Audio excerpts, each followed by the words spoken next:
Монголын үл хөдлөх хөрөнгийн зах зээл шин шатанд шилжиж байна. Өмч эзэмших ойлголтоос бүтцтэй хөрөнгө оруулалтын шийдэл рүү. Monastery Tower төсөл нь buyback нөхцөл. Түрээсийн орлого, гарцын механизмыг нэг системд нэгтгэж, эрсдэл, өгөөж, хөрөх чадварыг боддоор шийдсэн цогц шийдлийг Монголын зах зээлд анх удаа бий болголоо. Энэ нь зөвхөн нэг төсөл биш. Зах зээлийн шин стандарт. CNBC-ийн Changemaker Real Estate Investment Structuring шатыг Monastery Tower төсөлд гартуулж байна.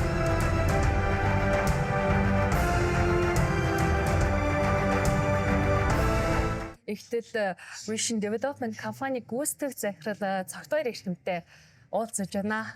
Хүн арай мэд хүргэе танд. За баярлалаа.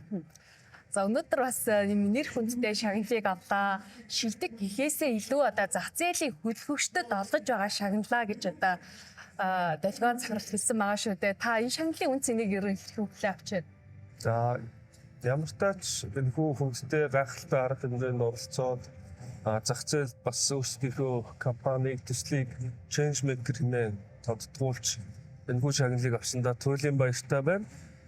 Мэдээж хэрэг шагнал авахын тулд тухайн зүйлийнхээ төлөө урсгасан хөлс хийсэн зүйлтэй байх хэрэгтэй.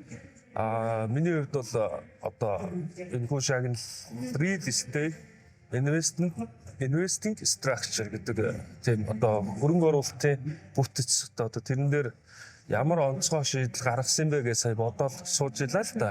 За нэгдүгээр гэх юм бол энэ төсөл өөрөө эхлэхдээ л үнэхээр ингээд нэг тийм галзуу одоо бид хэд бол тодорхой хэмжээний нийслэлийн дуудлага худалдаанд орохдоо тодорхой хэмжээний өөрсдийн хөнгөтэй байсан ч гэсэн газрыг худалдаа авах бас их одоо санхүүг маш богино хугацаанд буюу дуудлага худалдааны хугацаанд маш гайхалтай дотоодын зах зээлээс маш олон жижиг хөрөнгө оруулагчдаас босгож ихэлсэн. За тэгээд ер нь Monastery Tower төсөл дээр ер нь бол хамгийн өндөр өгөөжийг хөрөнгө оруулагчдад өгөх замаар бид нар ер нь бол маш сайн санхүүгийн өшөөрөг ашиглаж байгаа.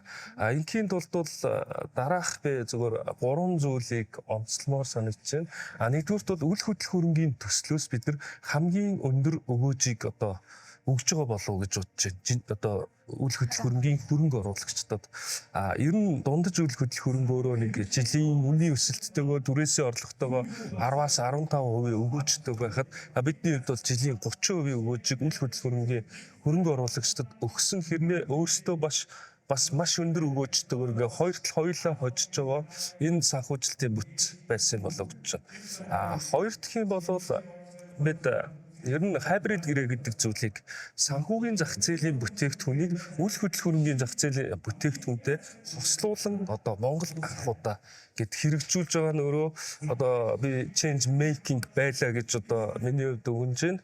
Яагаад тэгэхээр өнөөдрийн одоо форум дээр яригдчихлээс асуудал. Үл хөдлөх хөрөнгийн хөрөнгө оруулалт бол өөрөө тусдаа рейтинг тухай хууль байх ёстой. Гэтэл тэр рейтинг тухай хууль гэдэг зүйлийг зах зээл бий болохоос өмнө бид нар аль болох монголчлоо тийм үү?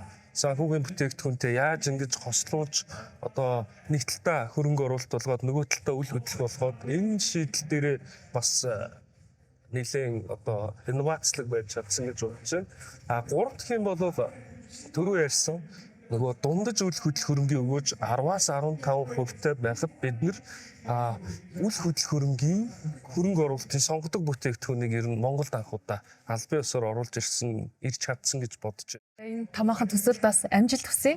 За баярлалаа.